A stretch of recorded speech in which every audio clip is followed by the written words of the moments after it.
श्री कृष्ण की बचपन की कहानी।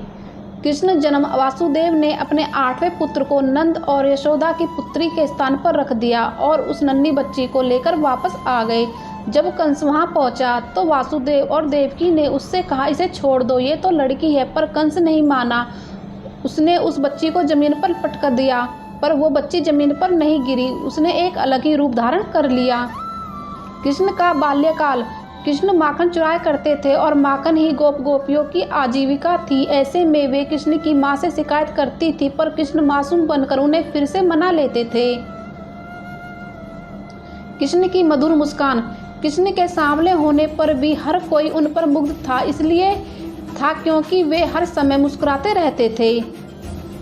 कृष्ण ने उठाया गोवर्धन पर्वत। गोकुल के लोगों ने इंद्रोत्सव मनाने की परंपरा थी, पर कृष्ण के कहने पर उन्होंने गोपोत्सव मनाने का फैसला किया। भगवान कृष्ण की साधना। एक साधक ने सतगुरु से प्रश्न पूछा कि भगवान कृष्ण ने अपने जीवन में क्या साधना की थी। सतगुरु हमें बता रहे हैं कि कृष्ण जीवन के हर पल आनंदित और चेहरे पर मुस्कान लिए रहते थे।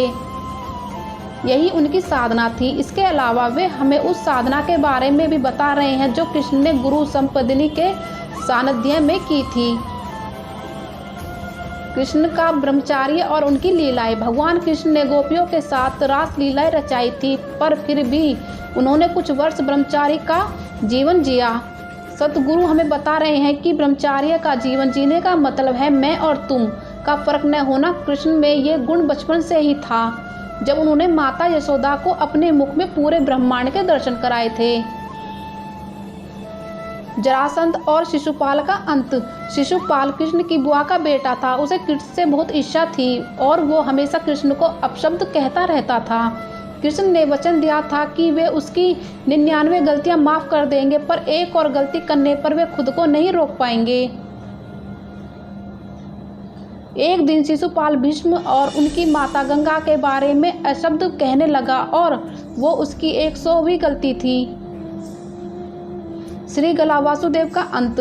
करावीरपुर का राजा श्री गला वासुदेव खुद को भगवान का अवतार मानता था। उसे यही लगता था कि असली वासुदेव वही है जिसके बारे में भविष्यवाणी की गई थी। एक बार श्री कृष्ण और श्री गला आमने सामने आए और श्री गला ने कृष्ण पर बाण चलाने शुरू कर दिए।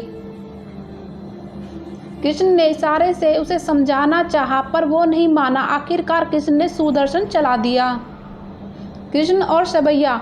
करावीरपुर के राजा श्री गला वासुदेव को मारने के बाद कृष्ण सबैया को अपने साथ अपनी बहन बनाकर ले गए थे, पर सबैया कृष्ण से क्रोधित थी क्योंकि वो श्री गला को भगवान मानती थी। श्री कृष्ण ने उसे एक दिन श्री गला की एक मूर्ति भेंट की और उसकी पूजा करने को कहा। फिर धीरे धीरे उसमें रूपांतरण आने लगा। जय श्री कृष्णा। राधे राधे।